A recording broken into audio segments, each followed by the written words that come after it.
Добра вечер, срекна вечер за гледачите на продукција Буре Весник, односно за гледачите на емисијата Пета димензија во спортот, чиј автор сум јас, а оди во продукцијата на Буре Весник. Вечера сме овде на повторна актуелна тема, се трудиме да останеме актуелни, се обидуваме со тимот на Буре Весник да концепираме теми кои ќе го привлечат вашето внимание, кои се тука некаде околу нас, односно кои одминале. Како што можевте да видите, вечерва 10-та по една мала јубилејна емисија, почнуваме со воведна шпица, направена на трибините на популарниот градски стадион или официјалното име Арена Тодор Проевски, каде што пред 8 дена се одигра последниот надпревар од рамките на Лигата на нациите, каде што македонската фудбалска репрезентација играше со фудбалската репрезентација на Бугарија. Ке се обидеме овој надпревар, ова Лига на нациите, сето ова што минатата емисија се обидовме да го направиме низ една мина анализа, овој пат да го ставиме во фудбалскиот ретровизор на фудбалскиот автомобил кој го возиме и со кого се обидуваме да одиме напред, да одиме во иднината, да го бараме она подоброто фудбалско утре. Меѓутоа, сакали или не, при тоа возење задолжително е погледот во ретровизорот, задолжително е погледот на она што останува зад нас, како подсетување, како учење на грешките, како еден сублимат, како едно наше добро за она утре да биде уште подобро. Гледајќи ја снимката која ја направи тимот на Буре Весник на јужната трибина на градскиот стадион, јас по навика, може малку и не е толку и важно, меѓутоа градскиот стадион кој го носи официјално, реков името Тодор Арена Проевски, е сепак градски стадион и за полесно на функционирање се разбереме, зборуваме за тој фудбалски објект, каде што бевме и со намера овој надпревар го проследивме меѓу гледачите, меѓу нашите симпатизери.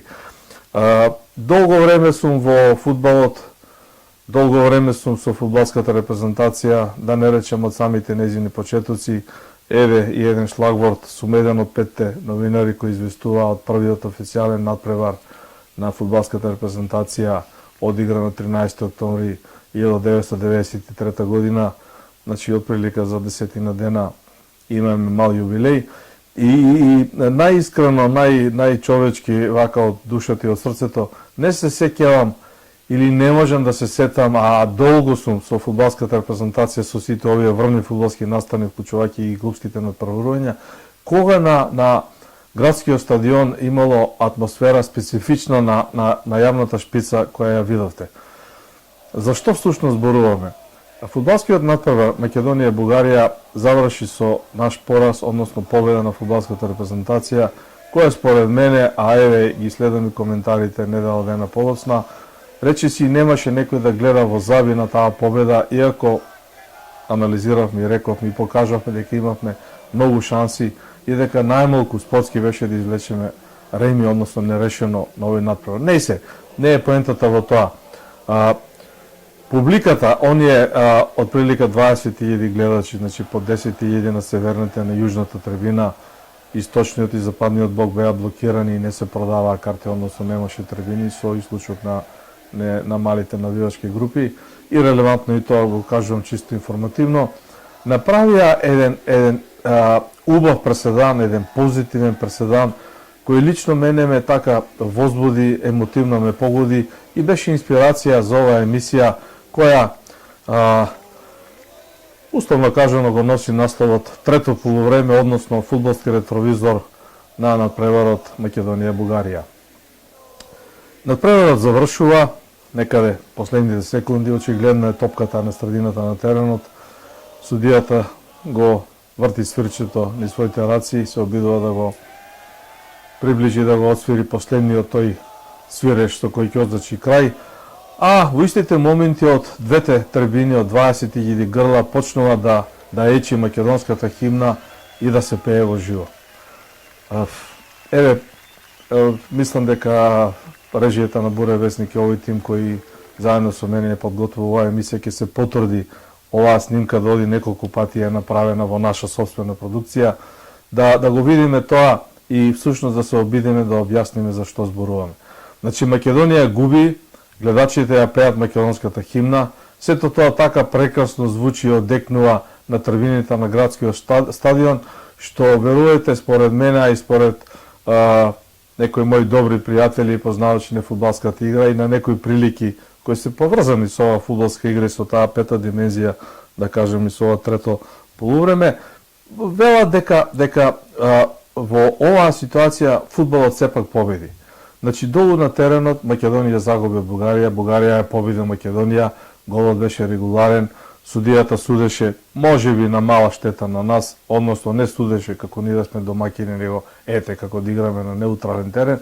Меѓутоа сето тоа е ирелевантно кога самиот настап, самото гостување на фудбалската репрезентација на Бугарија го разбуди на некој начин македонскиот народ.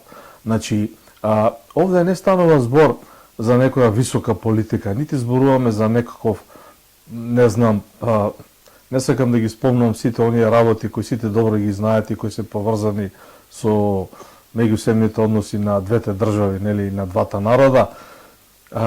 Меѓутоа, македонскиот народ, македонската фудбалска публика покажа дека ја сака државата, дека го сака националниот фудбалски тим. Покажа дека може да биде голем и во поразот. Да се пее химната последните 60 секунди, кога заврши надпреварот, сето тоа да продолжи, да одекнува 20.000 грла и да се покажува националното чувство, да се покажува дека ја сакаме државата и во тој навистина болен пораз. За мене беше болен пораз. Ќе кажам нешто малку подоцна за тоа кога ќе се осврнам зошто е болен и дека требаше да го избегнеме, иако е пораз и победа е победа.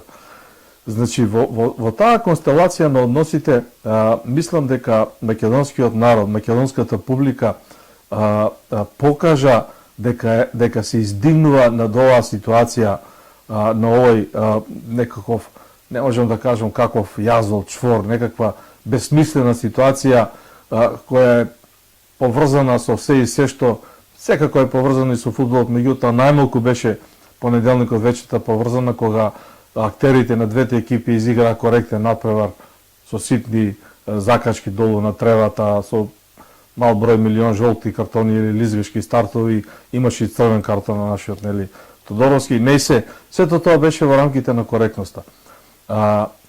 Зборуваме за одделни елементи кои можеби беа некоректни, или еве исто да кажам дека и јас не се согласувам со навредите кога одат за време на интонирање на химната на противникот, или да речеме кога има некои други скандирања, кои исто така, меѓутоа и тоа е составен дел од играта.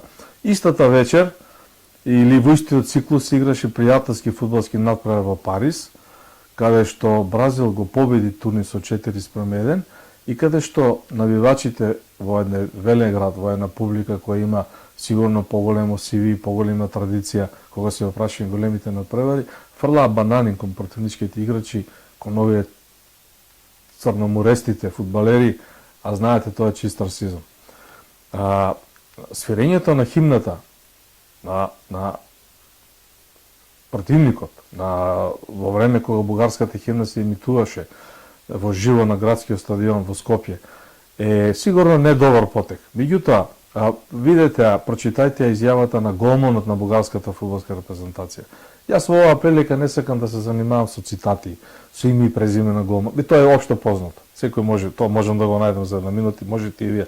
Не е идејата во тоа, поентата е, значи нашиот противник, голманот кој не прими гол на градскиот стадион, даде свој коментар за химната и рече дека победата на неговата репрезентација го интересира, тоа е тоа што го гледа. Химната знаел, слушнал и видел дека не било испратена како што треба, меѓутоа тоа е второстепено. Значи самите наши противници го ставаат тоа во втор план. Јас не гледам тука некоја поголема причина, иако не треба да избегаме од нешто дека тоа е во ред и дека треба да се повторува.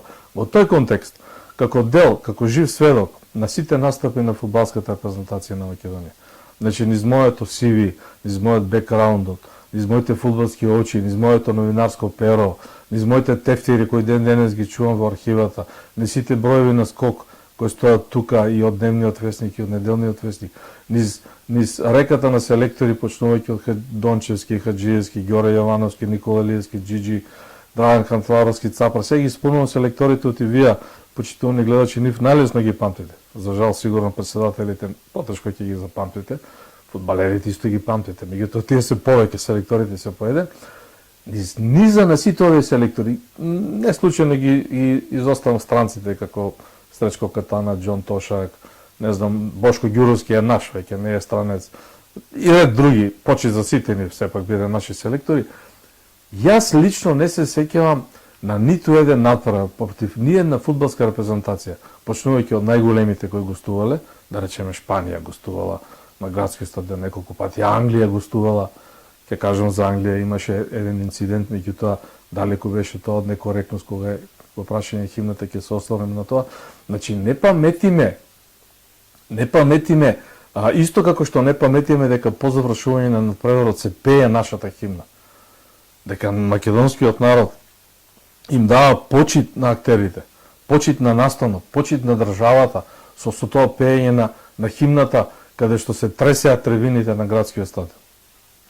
Не се сеќавам. Имало инциденти, имало немили сцени, пукаа петарди против Кипар, игравме против Белгија пред празни трибини, ова е првиот квалификационен циклус кога селектор беше Андон Дончевски. Имаше ситуации кога и одредени други репрезентации наидуваа на некои известни пречки во Скопје, меѓутоа секогаш било достоинствено и немало свирење на химната. Од друга ситуација, кога е во прашање нашата македонска репрезентација, нашето национално чувство, нашата гордост, нашиот грб, во кој и јас како новинар сум се колнал исто како фудбалерите и селекторите и навивачите. Ние сме имале ситуација во Брисел, некаде 94 година, официјалниот делегат, јас бев жив сведок, известував без специјално известувач за скок од Брисел, кога изигравме 1:1 во првиот квалификационен циклус. Значи, ни беше забрането интонирање на химната, ни беше забрането истакнување на нашето национално знаме. Сега, дали е овие гестови, дали се полесни во однос на сето оно што публиката, ајде, условно да кажем, и го направи на фудбалската репрезентација пречекувајќи во Скопје, демек.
Мислам дека не држи и дека сето тоа ние многу подостоинствено сме го издржале, надминале и поминале и дека ова што се случи на напревар со Бугарија е еден нормален човечки ефект, едно чувство на бранење на своето, едно чувство на покажување кој е кој, каде сме ние, каде се игра надпреварот, да видиме дека ние сме тие македонци дека имаме национално чувство, дека го сакаме својот национален фудбалски состав, дека ги критикуваме играчите, меѓутоа се воздржуваме во тие критики да бидат умерени, дека сепак го сакаме националниот тим. Ова кажува за многу нешто и јас искрено мислам дека навистина фудбалската репрезентација на Бугарија го разбуди македонскиот народ. На некој начин како да го сплоти во борба на своето, па да кажам достоинство, гордост, национално чувство, на своето тоа што го имаш. Значи, не го бараме ние туѓото, нити уште помалку го мразиме, нити го напаѓаме, но го сакаме своето, го чуваме своето. Од тој аспект, мислам дека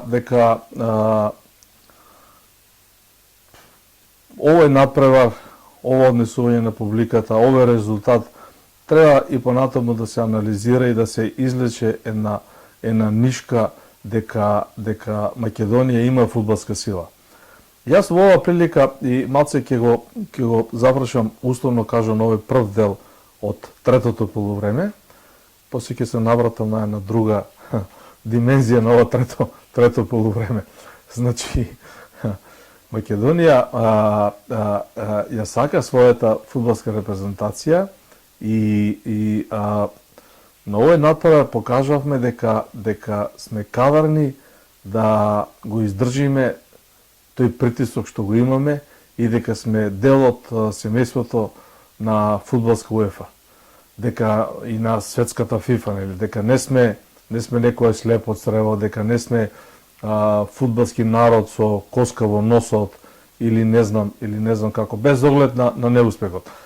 И реков ќе го завршам условно првиот дел од оваа емисија на порака до селекторот Благоја Милевски, популарно го викаат, има одредени симпатија, меѓутоа мислам дека повеќе има критики и оправдани.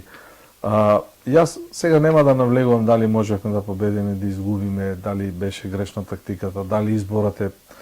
Меѓутоа, почитуван селекторе, сум имал прилика да ги слушам Дончевски, да го слушам Хаджиевски и на пресконференции и оф рекорд.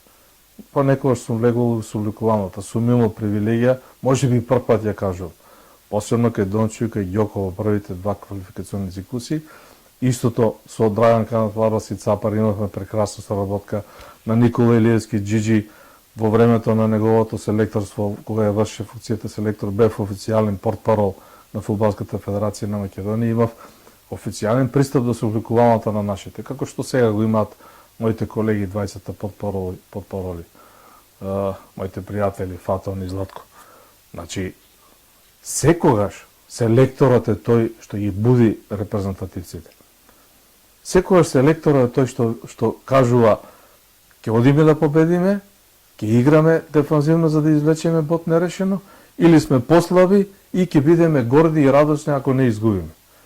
Нашиот селектор Милевски, во оваа прилика, кога нацијата беше на готовс, да кажам, будна, не спиеше денови пред надпреварот со Бугарија, ради причините од третото полувреме сега, не дека Бугарија е нешто екстра фудбалска сила, па сега ние очекуваме, не се подобри од нас. Тврдо ми гарантирам дека фудбалски во овој момент не се подобри од нас. Меѓутоа мораше Милевски да излезе со една изјава, со еден став, со една своја подкрепа дека одиме да победиме на овој натпревар. Да ги оставиме добрососедските односи, да оставиме политиката на страна. Па ја оставаме, не е поентата тоа да го кажеме на пресконференција. Тоа го кажуваш меѓу други редови. Тука имаме една забелешка која мислам дека треба да биде искуство и ако само ги видим изјавите на другите селектори кога излегуваат на пресконференции са децидни. Одиме да победиме, ни требаат бодовите, противникот е послаб од нас, ќе победиме, противникот е подобар од нас, ќе се трудиме да не победиме. Со ова малце го завршувам тој прв дел од емисијата, а одиме по едно мало мини фудбалско интермецо на нашите блиски конекции, на моите конекции со фудбалските нишки со Бугарија во контекст на исто на овој надпревар и на надпреварот во Разград ќе се навратиме малку и на Лигата на нациите, а во корелација гледајќи во ретровизорот, рековме го возиме автомобилот напред, меѓутоа гледаме во огледалото назад, на 9 октомври, тоа е за 5 денови во Франкфурт, имаме прелиминари дроу, односно прелиминарно влечење на групите за квалификациите за Европско првенство 2024 година. Сега ние ако го гледаме тоа пред нас и ако сакаме да бидеме подобри, мораме да гледаме во фудбалскиот ретровизор, пред се во фудбалскиот ретровизор, еве од последниот натпревар со Бугарија и да не речам од циклусот на превари во Лигата на нациите, каде што завршивме не трето место, него последни. Гибралтар сигурно не е репрезентација која треба да аренгираме. Претпоставувам дека голем број од нашите гледачи кои полека и почнуваат со своји коментари и ведувања, нешто во инбокс, нешто отворено, препознаваат во насловот трето полувреме, мислам во насловот на оваа емисија, трето полувреме фудбалски ретровизор на надпреварот Македонија и Бугарија, можеби и некои други елементи кои не се поврзани со фудбалската игра. Меѓутоа, трето полувреме е навистина фудбалски израз, фудбалски збор. Некој се сетил да го смисли да направи еден добар филм со тој наслов. Ако не сте го гледали, гледајте го, убав филм. За мене третото полувреме е фудбалски термин, фудбалски израз кој многу пати досега сум го користил, сум пишувал за него, сум го експлоатирал и де факто третото полувреме е она што не може да го додадат камерите, она што не го гледаат гледачите со платени влезници, она што се случува или долу во тунелот пред почетокот на надпреварот или после завршувањето на надпреварот, ако имало голема важност тој надпревар. Дори многу пати и ние знаеме фудбалските ветерани во кои јас се сметам бидејќи своевремено играв фудбал, сега играм рекреативно, што низ овие спортските синдикални игри и од меѓународен карактер, нешто и во забава со пријателите. Нели постојано велиме, ајде, одиме на трето полувреме во кафеаната кај Вршац. Играме во градски парк и третото полувреме кај нашиот драг пријател Драган Илиевски Вршац, каде што двете екипи седат на иста маса, измешани, нема сини и бели дресови, нема црвени и жолти, нема суди, делегатот седи тука, меѓутоа и тој ја држи криглата во рака. Ете, тоа е третото полувреме, тоа е она што го краси фудбалот и кое сакам да го поврзам со ретровизорот Македонија Бугарија. Изворениот фудбалски ас, да кажам и нашиот драг пријател Христо Стоичков, на неколку пати беше гостин во Македонија, беше гостин на спортските новинари. Во една прилика, далечната 1994 година, кога Христо Стоичков беше поим во фудбалот, еден од врвните фудбалери во Европа, благодарејќи на тренерот, тогаш наш и селектор, Ѓоко Хаджиевски, кој беше иницијатор и главен во тој протокол, Христо Стоичков дојде во Скопје и имаше едно дружење во ресторанот Имес, каде што беа плејада на спортски новинари, 10 на 15 од тогашните по двајца, по тројца, не беа толку многу спортски редакции, меѓутоа имаше, сигурно ќе се потсета старите љубители, јас ќе се обидам и некоја фотографија од тоа да ви презентирам. Добро се сеќавам, за жал тогаш не забавуваше и сега покојниот ќе го спомнем и него Драган Вучик, вечна слава и за него, со групата Тапче Гравче. Имаше официјална пресконференција, па и тоа трето полувреме тогаш го дружевме, каде што Христо Стоичков се дружеше со нас и патен даваше интервјуа и изјави во целата таа конгломерат на односи. Добро се сеќавам тука, исто добро сето тоа го организираше тогашниот директор на фудбалскиот клуб Вардар Драган Томовски. Ете ги споменав луѓето тоа трето полувреме. Имав едно прекрасно трето полувреме со Христо Стоичков, кој му го навестив тогаш кога го испраќав до неговиот зелен Мерцедес кој го носеше назад во подружењето.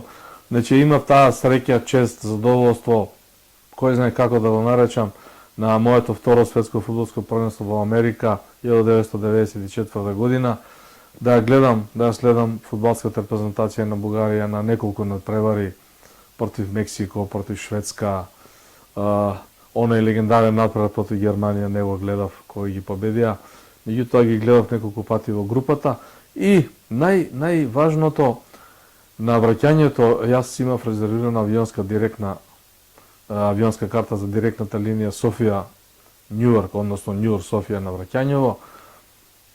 Моја среќа во авионот беше комплетната фудбалска репрезентација на Бугарија со селекторот Пенев и Христо Стоичков. Нормално му придов во авионот, Христо Стоичков ме седна до него, и даде интервју. Интервјуто стои на страниците на неделниот спортски магазин Скок. Подготвена специјална емисија за топ 5 интервјуа кои сум ги објавил со 5 личности, тоа ќе биде презентирано во целост, ќе го видите во продолжение на емисијата, бидејќи Буре вестник. Оваа фудбалска топка, еве гледате, го носи емблемот World Cup USA 94-та, официјален лиценциран продукт, е донесена во авионот од светското фудбалско првенство и стои во мојот приватен музеј. Тоа беше втората средба со Стоичков. Стоичков дојде неколку пати во Скопје, беше гостин на Фудбалската федерација во времето на председателот Илчо Георгиевски и тогаш се дружиме во подтренерскиот простор. И исто така го гледав со него и финалето на Вембли 2011 година меѓу Барселона и Манчестер Юнајтед, кога имавме куса средба. Ќе видите и таа фотографија на трибините под новиот Вембли. Тоа е една нишка, едно трето полувреме каде што не можете да останете глуви, неми и слепи на оваа ситуација. И она што е најважното, го чувам како посебно, најважното трето полувреме, Христо Стоичков беше избран за спортист на Балканот 1995 година во избор, во гласење со номинација на спортските новинари на неделниот спортски магазин Скок и на спортските новинари од спортската редакција на македонската телевизија. Имаше свеченост со тогашниот естаблишмент од Фудбалскиот сојуз на Македонија.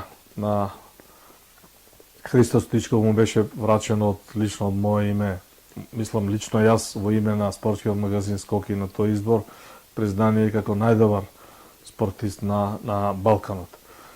И по таа конотација знаете дека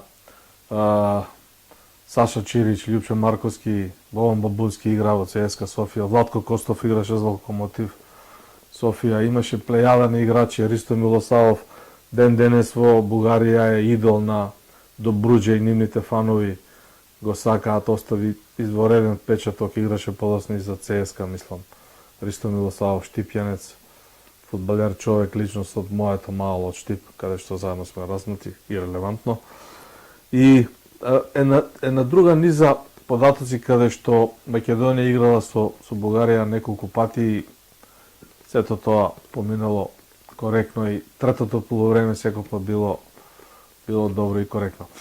Во таа насока сега, ете, можеби имаме среќа во исти барабан сме со репрезентацијата на Бугарија, ми се чини за жрепката во Франкфурт. Така што, реков, автомобилот го возиме напред, фудбалот оди напред, пред нас е нов циклус. 9 октомври во Франкфурт ќе имаме влечење на нова жрепка. И во таа насока сакам да се осврнам на ова трето полувреме од неколку аспекти. Значи, Македонија играше на Европското првенство 2021 година, каде што Бугарија не играше. Ајде еден сегмент, едно ретро, една дигресија. Се враќаме со автомобил од Букурешт, че јас бев акредитиран новинар во рамките на УЕФА, меѓутоа не бев дел од фудбалската експедиција која патуваше таму, мислам, бев дел таму, не одевме и не се враќавме заедно. И на враќање од Букуреш поминуваме преку Бугарија, нивниот царинарник така на сопер вика: Добар ден, од каде се враќате? Бевме на Европско првенство во Букуреш, фудбал гледав. Така, аха. И ние гледавме, ама вашиот национален одбор многу добро се представи. И се смешка така малку иронично. Јас се свртувам и ги подава посочите за мене и за другите членови од екипата која беше на Европското првенство. Да, ви благодарам, стварно, мислам дека не се покажавме многу добро, ама не имавме шанса да се покажеме. А вие не добивте шанса да играте на Европското првенство. Малку ми се подналоти, ама посочите веќе беа кај мене и влегов во колата, поминав. Не се. Бугарската фудбалска репрезентација има своји златни периоди. Тие беа официјално четврти на светот. Има една друга епизода од времето на Младен Делич во поранешна Југославија. Јас го следев и тие надпревари бе во Софија тогаш 84 година кога изгубивме во Софија на стадионот на Васил Левски. Таму игравме како Ерген и сигурно се сеќавате на легендарниот коментар на Младен Делич кога Југославија победи Бугарија буквално во последните голови со голот на Радановиќ во Сплит. Она неговото. Јај, људи мои, дали е тоа могуче? Ете, гледате. Третото полувреме со бугарите нас не е многу од поодамна. И секој пат сме имали успех, сега за жал не победија последниот пат да сме живи и здрави. Да видиме како ќе одиме со тој автомобил напред во овие квалификации. Македонија со овој состав мислам дека има право на реални амбиции. Под број 1 мислам дека мора да има корекција во настапот и во официализирањето на ставовите на нашиот селектор и неговиот стручен штаб. Мислам тука има место за многу поправање и редно време е еднаш за да излезат и да кажат што сакаме во овој циклус.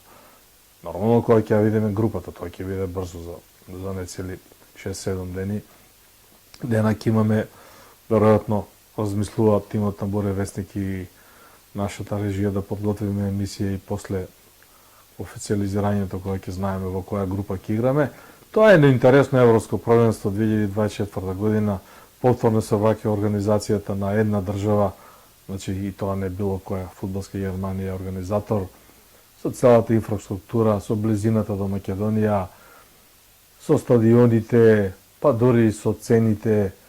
Сето тоа е една многу убава можност, да не речем за реприза на македонската фаланга на она што го покажа во Букурешт. Може би пропуштив во рамките на тоа трето полувреме кога зборуваме за ова химната. Еве неколку пати се врти и мислам дека е убав тој амбиент кој го доловивме ние како, да речем, дел од продукцијата на Буре Весник да го видат и нашите гледачи. Таа фаланга има шанса повторно да се активира низ еден успех на нашата фудбалска репрезентација. Значи во Букурешт македонските наведувачи беа феноменални. Немаше никаков како да кажам забелешка на нив. Немаше момент некој нешто да им забелиш. Беа изворедни, се радуваа, пеа, пија пиво. Сето тоа беше прекрасно чувство во Букурешт, во град каде што многу политички случувања не се кам да избегам од тоа. Македонија настрадала најсе, меѓутоа ете и тоа сме го надминали, и тоа сме го издржале и сме излегли посилни од тоа. Јас се надевам дека и од ова ќе излеземе посилни од овој фудбалски ретровизор и од ова трето полувреме со нашите источни соседи. Имаме нов циклус, имаме еден извореден по мене костур од 5-6 фудбалери со многу добар голман, стабилен голман, Столи Димитриевски. Имаме една екипа каде што може би треба да се затворат уште 2-3 места со некако подобар избор или да се искомбинираат со подобри решенија. Ако го имаме Адеми здрав, еден навистина фудбалски мозок, фудбалер кој може да игра, може да ја носи репрезентацијата, може да ја води тука и секако Ристевскиот Динамо, двајцата Динамовци зборувам, наши добри членови кои не играа со Бугарија, малку подсетување.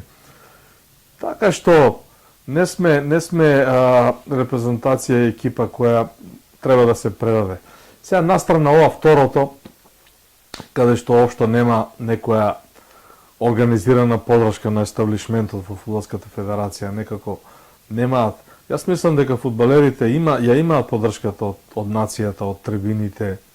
Понекогаш има и свирежи, нели, има и оно, каде шутираш, кај додаваш, што гледаш и така натаму. Тоа е нормално во фудбалот. Меѓутоа, голем дел го даваат душата, срцето, го даваат својот аплауз за Алиовски, за Барди, за Елмаз. Тоа е една репрезентација за не Мушлиу со своите стартови од позади, значи има тука елементи, да не речем Чурлинов, добар фудбалер, исто така еден добар трансфер сега во Англија. Така што имаме еден добар костур, треба да се направи една конструктивна атмосфера, малку да се подобрат нештата и секако ова раководството на Фудбалската федерација малку да треба да направи известни остапки. Веќе навистина мислам дека е време малку за попуштање на тој колан, за олабавување на нештата и за известни структурални промени. Не сам сега да навлегувам дека тоа треба да биде кој знае што. Меѓутоа, за да ги оствариме амбициите долу на теренот, мораме, почнувајќи од селекторот, кој да пренесе таа енергија на фудбалерите. Значи да излезе и да каже: еве ја групата, еве ги репрезентациите, еве ги овие се подобри од нас, меѓутоа и Германија беше подобра од нас, ја победивме, Италија беше подобра, ја елиминирав. Зошто и овие да не ги елиминирав? Дајте да направиме систем, подготовки, да направиме стратегија некоја, да направиме организација и да кенисаме во овој квалификационен циклус енеа каде е Германија, повторно со нашата фаланга, повторно со спортските новинари, повторно сите заеднички да одиме да гледаме фудбал и пак да го правиме и да го креираме тоа трето полувреме. Немојте да заборавате дека третото полувреме на Европското првенство беше многу убаво, многу добро, без оглед што ги изгубивме сите три надпревари. Тоа останува, тоа се памти. Многу пати сум имал трето полувреме со навивачите на Хрватска, трето полувреме со навивачите на Србија, трето полувреме со англиските навивачи, трето полувреме после надпреварот Шкотска Англија на Вембли, кога имаше се и се што најмалку ова што ние го сега кажуваме или експлоатираме. Затоа мислам дека третото полувреме треба да ни биде дури и мал мотив за исчекор повеќе, за чекор погоре, за нова борба, за нов престиж и за нови амбиции кога е во прашање Европското фудбалско првенство 2024 година кој ќе го организира Германија и кој ќе се одржи во Германија. Поздрав, драги гледачи на Пета димензија во спортот. Тоа беше третото полувреме, односно петата димензија или фудбалскиот ретровизор на надпреварот Македонија-Бугарија одигран пред 8 дена во Скопје, односно ретровизор фудбалски поглед наназад за да стигнеме подобро напред кон она што не очекува и каде што се стремиме да бидеме во фудбалскиот крен еднакво со сите. Довидување, до скоро.